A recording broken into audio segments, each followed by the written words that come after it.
ایک مسئلہ ہے کہ اگر مثلاً عیدگاہ ہے یا بڑا میدان ہے جہاں نماز ہو رہی ہے، وہاں سترے کا کیا مسئلہ ہے؟ سترہ کہتے ہیں ایک ذراع یعنی 1.5-2 فٹ کی ایک ایسی چھڑی جو انسانی انگلی کے برابر موٹی ہو، اس کو کسی طرح سامنے رکھ لیا جائے، نمازی اپنے سامنے رکھ لے، اس کا نام ہے سترہ، کیونکہ نمازی کے سامنے سے گزرنا گناہ ہے، اور گزرنا پڑے یا ایسی جگہ ہو جہاں گزرے بغیر گزر نہیں، تو بہتر ہے کہ وہاں اس طرح کا نظام ہو جیسے ہماری مسجد میں بھی سترے رکھے ہوئے ہیں۔ تو لیکن جہاں جماعت ہو رہی ہے ایک بہت بڑی، وہاں یہ مسئلہ نہیں ہے، وہاں اس میں رعایت آ جائے گی، کیونکہ حضرت عبداللہ بن عباس فرماتے ہیں کہ میں سواری پر آیا، اور اس زمانے میں جو عام سواریاں تھیں جیسے موجودہ دور میں موٹر سائیکل ہے، اس دور میں اس کے لیے گدھے استعمال ہوتے تھے، تو میں گدھے پر تھا، میں آیا، نماز ہو رہی تھی تو میں لمبی صف تھی تو میں گدھے پر ہی ایسے آیا کہ بہت ساری صف کا حصہ میں نے پار کیا،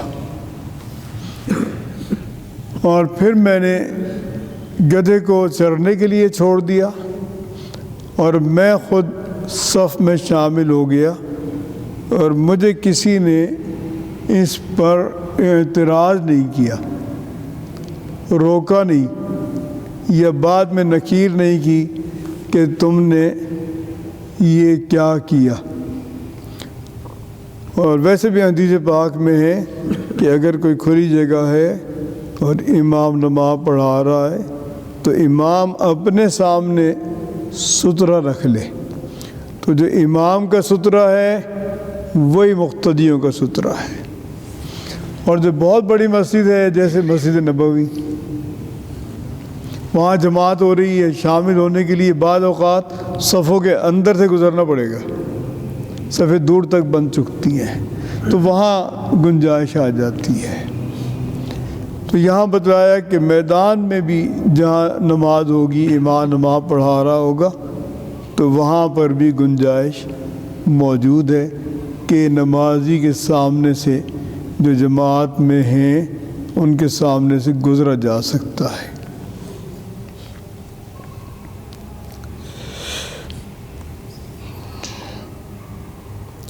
حضور اکرم صلی اللہ علیہ وسلم نے ایک موقع پر مثال دی، اللہ تعالیٰ نے جو انسانوں کو ہدایت دی اور جو انسانوں نے اس ہدایت کو قبول کیا، کہ کیسی کیسی صلاحیتیں ہیں قبول کرنے والوں کی جو اللہ تعالیٰ کی دعوت کو قبول کرتے ہیں۔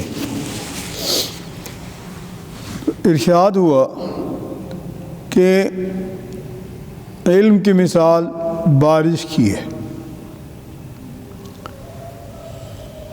ایک بہت بڑی بارش یا تیز بارش، اصاب ارضاً، زمین پہ بارش پڑتی ہے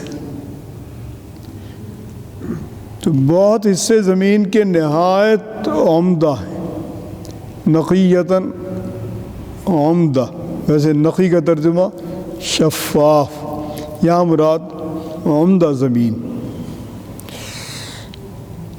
تو کچھ تو زمین بہت عمدہ ہے، زرعی ہے، پانی اس میں آیا، اس سے چارہ پیدا ہوا، اس سے سبزیاں پیدا ہوئیں اور خلق خدا کو بہت بڑا فائدہ ہوا۔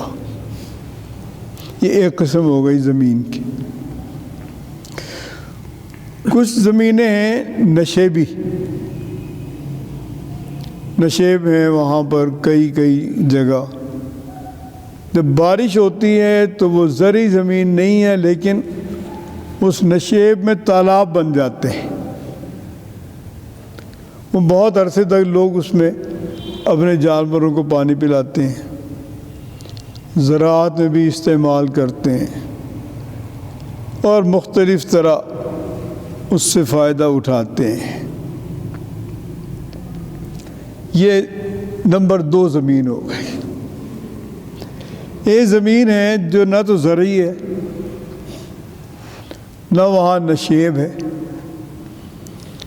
بارش ہوتی ہے پانی ضائع ہو جاتا ہے، وہاں رکتا نہیں۔ تو یہ 3 قسمیں ہو گئیں انسانوں کی بھی۔ جو ہدایت آئی، کچھ نے زیادہ توجہ سے قبول کیا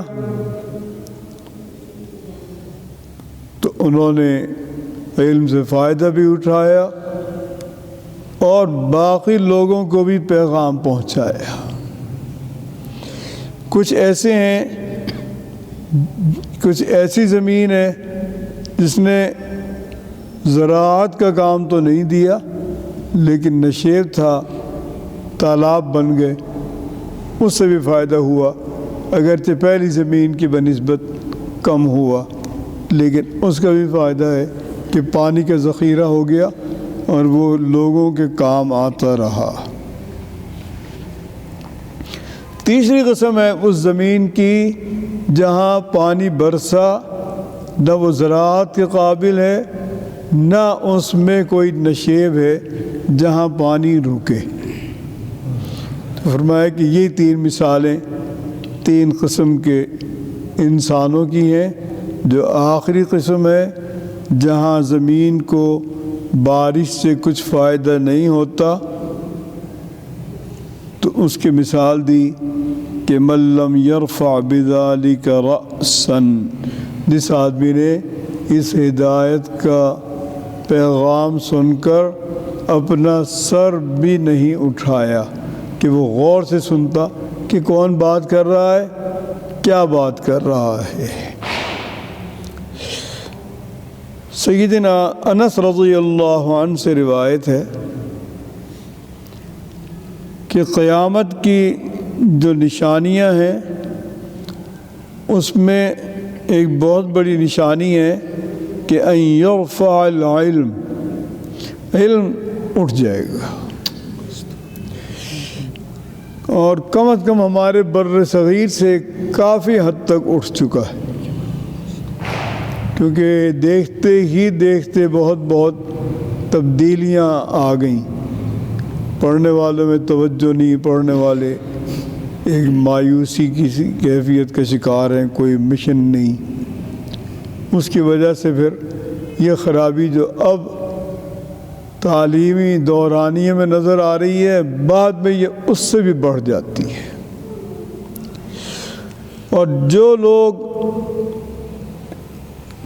حیثیت رکھتے ہیں وہ علم پڑھاتے نہیں، تو ایک عجیب طرح کا تعطل ہے، اس کا نام ہے تعطل۔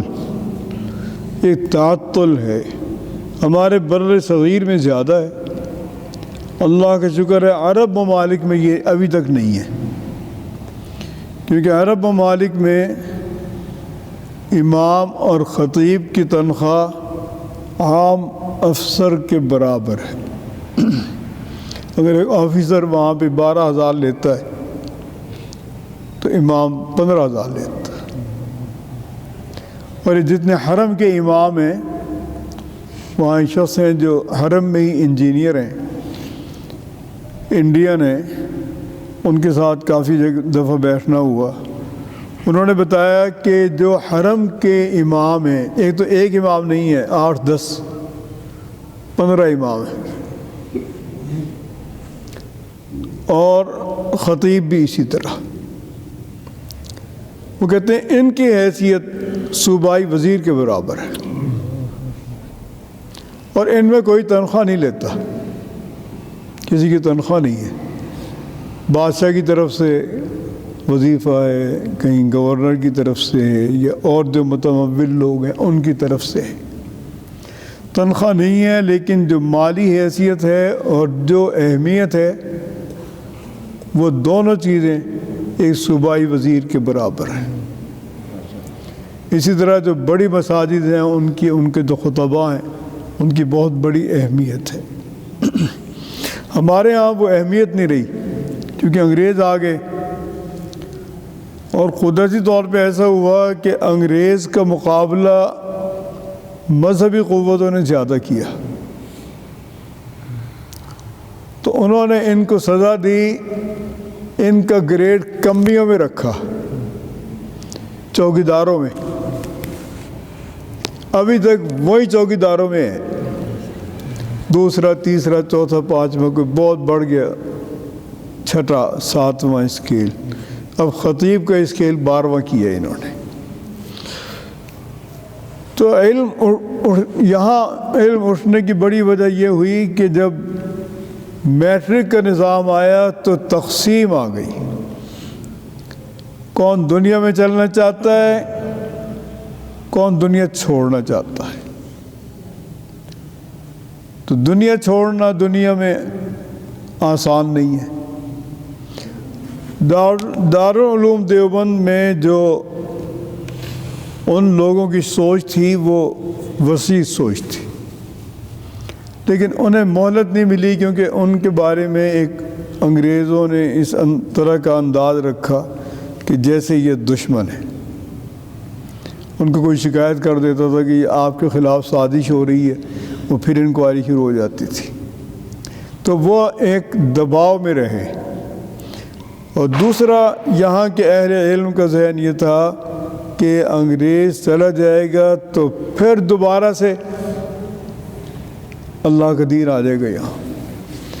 وہ ایسا نہیں ہو سکا، بلکہ انگریز کا رہنے کا دورانیہ زیادہ اچھا ہو گیا بمقابلہ اس کے جانے کے بعد۔ ان لوگوں نے جو ہمارے حکمران ہیں آقاؤں کو اچھا قرار دے دیا، اچھا سمجھوا دیا، لوگوں نے کہا کہ یار وہ اچھے تھے، آزادی بری ہے، غلامی اچھی تھی، اور یہ بہت زیادہ ہے۔ ایک دن میں نے حضرت مولانا فضل الرحمان صاحب سے عرض کیا کہ مجھے یہ لگتا ہے کہ انگریزوں کی قوت سمجھنے میں ہمارے بزرگوں کو مغالطہ رہا۔ وہ یہ سمجھتے رہے کہ ان کو ہم آسانی سے نکال دیں گے، اور نکالنے کے بعد پھر ایک بہتر نظام آ جائے گا۔ اگر ان کے علم میں یہ ہوتا جو موجودہ حالات ہیں تو شاید وہ تحریک چلاتے کہ انگریزوں کو روکو، مت جانے دو۔ مولانا نے پھر اس کا تو جواب نہیں دیا، لیکن ایک لطیفہ سنایا۔ انہوں نے کہا کہ بلوچستان میں جو وہاں کی ایک جماعت تھی، محمود خان اچکزئی اس کے سربراہ تھے، اس کا نام مجھے یاد نہیں آ رہا، پختون سے ہی شروع ہوتی تھی، وہ وہاں کے پختونوں کی ہے۔ ان لوگوں نے انگریزی دور میں انگریزوں کے خلاف کام کیا تھا، جیلیں کاٹیں اور پریشانیاں اٹھائیں۔ تو ان کا جلسہ تھا، یعنی ابھی پاکستان بننے کے بعد کے دورانیہ میں، یا 25-30 سال پہلے۔ تو اس جلسے میں ایک شخص نے پرجوش خطاب کیا کہ ہماری جو جماعت ہے یہ ایک تاریخ رکھتی ہے، ہم نے انگریزوں کے خلاف یہ کیا، اتنے لوگوں نے جیلیں کاٹیں، فلاں فلاں فلاں۔ تو ایک نوجوان کھڑا ہوا تھا وہاں ایک طرف، اس نے بآواز بلند کہا کہ میرے انگریز کو واپس لاؤ، اور سینے پہ سے ہاتھ رکھا جھک کر۔ تو یہ انہوں نے میری بات کے جواب میں لطیفہ سنایا۔ تو اس کا مطلب ہے کہ کچھ چیز ایسی رہی ہے کہ جب تک انگریز رہا ان کا ذہن تھا ان کو نکالو، اور نکالنے کے بعد کا کیا لائے عمل ہے وہ کہتے تھے کہ یہ پھر جیسے مغلیہ دور میں تھا ایسے اب ہو جائے گا۔ وہ دور تبدیل ہو چکا تھا، اور انگریزوں کے لوگ زیادہ تھے۔ انگریزوں کے ساتھ پبلک اتنی نہیں تھی، کیونکہ جب الیکشن ہوا کہ تقسیم کی جائے یا نہ کی جائے تو 45 ووٹ آئے، 45% کہ تقسیم نہ ہو۔ 55% مسلمانوں نے فیصلہ دیا کہ تقسیم ہو، لیکن وہ تو 45% تھے، وہ مؤثر نہیں تھے، اور یہ 55 بھی تھے اور مؤثر بھی تھے، کیونکہ یہ سارے نواب بہادر سر، بڑے بڑے زمیندار، عہدیدار، انگریزوں کے پروردہ وہ لوگ تھے۔ تو عام لوگوں میں بھی جو مؤثر تھے اس طبقے نے ایک فیصلہ دیا کہ تقسیم ہو۔ تو اس واسطے یہاں سے علم اٹھنے میں زیادہ تیزی کے ساتھ علم اٹھ گیا، اور ابھی تک بظاہر احوال علم کے پنپنے کی کوئی شکل نہیں ہے، اور اللہ تعالیٰ کوئی شکل پیدا فرما دیں۔ تو قیامت کی نشانیوں میں ہے کہ علم اٹھ جائے گا۔ قیامت کی نشانیوں میں ہے کہ جہالت بڑھ جائے گی۔ جہالت کا ترجمہ کر لیں، جو نبوت کی روشنی سے دور ہوگی، کیونکہ جب کہتے ہیں عہد جاہلیت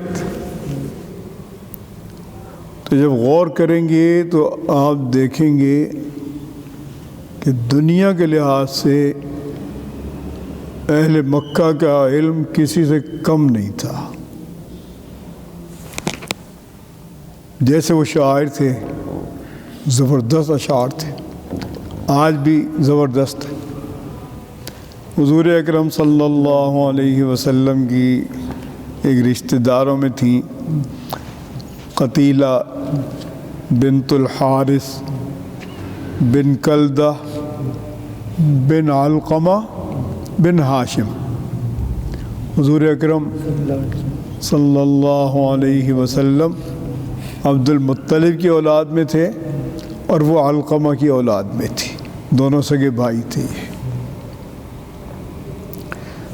تو اس کا جو بھائی تھا نظر نام تھا اس کا، یہ حضور صلی اللہ علیہ وسلم کا بہت بڑا دشمن تھا، پڑھا لکھا تھا، روم جاتا تھا وہاں سے کتابیں لے کے آتا تھا، فارس جاتا تھا وہاں سے کتابیں لاتا تھا، لوگوں کو جمع کرتا تھا، کہتا تھا کہ یہ اللہ کے نبی تمہیں آسمانوں کی باتیں بتاتے ہیں، میں تمہیں بادشاہوں کی باتیں بتاتا ہوں، یعنی مجھے بھی وہی آتی ہے، یعنی مختلف طرح تنگ کرتا تھا۔ پھر جنگ میں پہنچ گیا، احد میں غالباً یا بدر میں، تو وہاں جو لوگ گرفتار ہوئے اور جن کو حضور صلی اللہ علیہ وسلم نے سزائے موت دی، ان میں نظر بھی تھا۔ تو یہ جب حضور صلی اللہ علیہ وسلم تشریف لے گئے مکہ مکرمہ عمرے کے لیے، تو قتیلہ آ گئی، انہوں نے احرام کی چادر پکڑ لی اور کہا کہ آپ رکیں،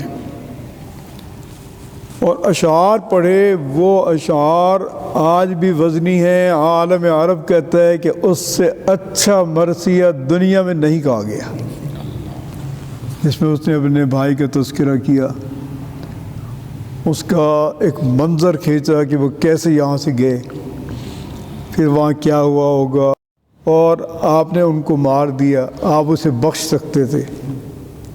تو حضور صلی اللہ علیہ وسلم کو اللہ نے تحمل بھی بخشا تھا، اللہ کے نبی تھے، جواب دینے کی صلاحیت بھی بہت بخشی تھی، فوری۔ اس کا سنا اور اس کے اشعار کے اتنا اثر ہوا آن جناب پہ کہ رونے لگے، اور فرمایا کہ اگر یہ اشعار مجھے پہلے پہنچتے میں چھوڑ دیتا۔ بس ایک مختصر سا اس کو جواب دیا، اس کے بھائی کے عیوب یا جرائم نہیں گنوائے کہ اس نے ایسا کیا ایسا کیا ایسا کیا، بس مختصر کہ اگر یہ آپ کی بات مجھے پہلے پہنچتی میں چھوڑ دیتا۔ تو جاہلیت کا مطلب یہ نہیں، جاہلیت کا مطلب ہے نور نبوت سے دور تھے۔ موجودہ وقت میں بھی جو علم ہے وہ تجرباتی چیزوں میں یا بہت سی چیزوں میں ہر دور کے علم کا ایک تسلسل ہے، اور شاید اس وقت سب سے زیادہ ہے، کیونکہ جو کمپیوٹر ہے اس نے ہر چیز کی رفتار بڑھا دی۔ لیکن یہ جو علم مروج ہے یہ نور نبوت سے دور ہے، تو یہ بھی جاہلیت ہے۔ جاہلیت کا مطلب نور نبوت سے دوری، کیونکہ اور کوئی ترجمہ اس کا بنتا نہیں، کیونکہ اس دور میں جیسے خواجہ عبد المطلب تھے، ایک امیہ بن سلط ایک شاعر گزرا، اس نے پوری تاریخ حضرت آدم سے لے کے اشعار میں کہی ہے۔ حضور صلی اللہ علیہ وسلم کو اس کے اشعار بہت پسند تھے۔ ایک دفعہ ایک صحابی سے پوچھا کہ آپ کو امیہ کے کچھ اشعار یاد ہیں؟ انہوں نے کہا یاد ہے۔ فرمایا کہ سناؤ۔ انہوں نے سنائے، پھر فرمایا یہ ہی عربی میں ایسا جیسے اور اشعار سنائے۔ وہ کہتے ہیں میں سناتا رہا، میں نے 100 شعر سنا دیے، یعنی اشعار پسند تھے۔ اچھا اس میں تاریخ ہے، پوری عربوں کی تاریخ اس نے دی ہے۔ اب یہ اس وقت مجھے مغالطہ ہے کہ حضرت ابراہیم سے دی ہے یا حضرت آدم سے دی ہے، لیکن تمام کا تذکرہ، حتیٰ کہ قوم عاد سمود کا بھی بلکہ تذکرہ ہے، یعنی حضرت ابراہیم سے پہلے کا۔ تو قیامت کی نشانیوں میں ہے علم اٹھ جائے گا، قیامت کی نشانیوں میں ہے جہالت پھیل جائے گی، قیامت کی نشانیوں میں ہے زنا عام ہو جائے گا، یا یظہر کا ترجمہ کریں غلبہ پا جائے گا۔ تو زنا واقعتاً اس دور میں غلبہ پا چکا ہے، اس معنی میں کہ جو زنا ہے، اور اس معنی میں کہ جو زنا کے دواعی یعنی وہ چیزیں جو زنا کا باعث ہیں، جیسے بد نظری، عورتوں سے بے مقصد باتیں، بے مقصد محفلیں، یہ بھی چیزیں زنا میں ہیں، اور جب انہیں بھی شامل کر لیں تو پھر یہ بہت بڑی، پھر کوئی ہے جس کو اللہ نے توفیق دی اور بچ گیا، ورنہ بچنے کا امکان نہیں ہے۔ مرد کم ہو جائیں گے تعداد میں، تو ہمارے ہاں بھی ایسا ہے کہ مرد تعداد میں کم ہے، لیکن ایک دوست جو مشرق یہ وسطی ایشیا گئے تھے تو وہ بتاتے تھے کہ وہاں تعطل کے حد تک مرد کم ہیں، 17% مرد ہیں، 83% عورتیں۔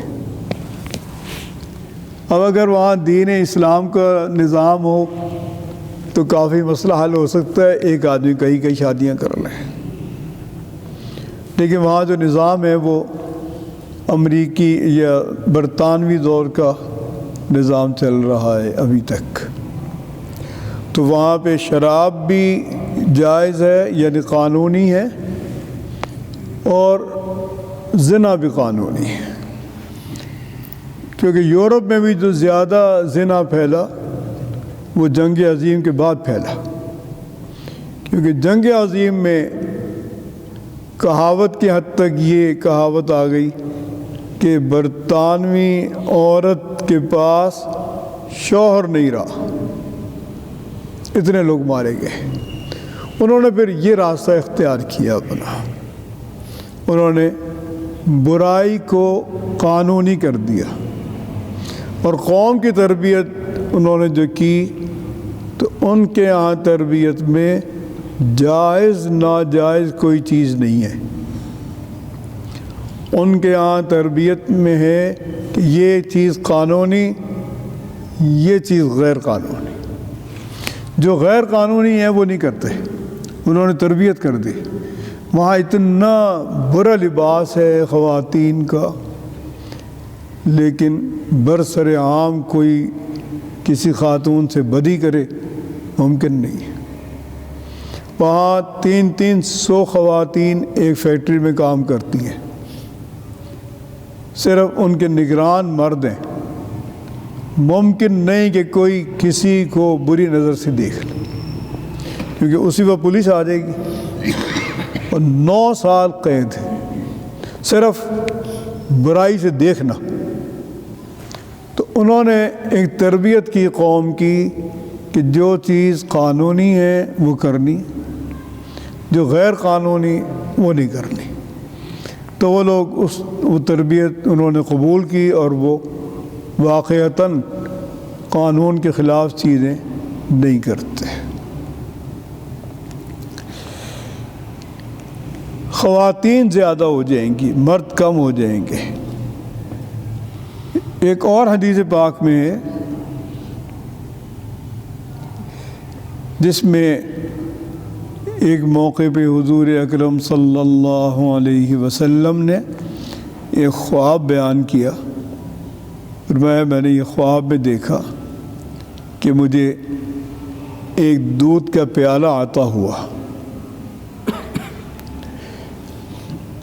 میں نے وہ دودھ پیا تو مجھے ایسا لگا کہ جیسے ناخنوں تک اس کے سیرابی کا اثر پہنچا، یعنی بہت راحت ہوئی اس سے۔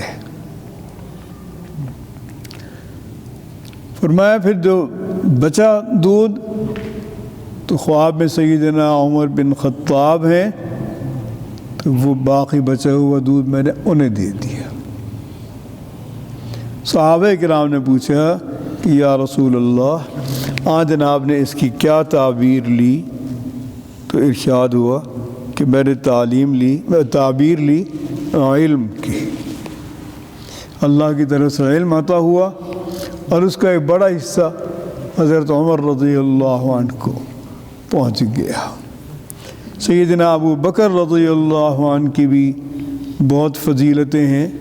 ایک موقع پہ حضور صلی اللہ علیہ وسلم نے فرمایا کہ جو اللہ تعالیٰ نے مجھے علوم دیے وہ میں نے ابو بکر کے دل میں انڈیل دیے رضی اللہ عنہ۔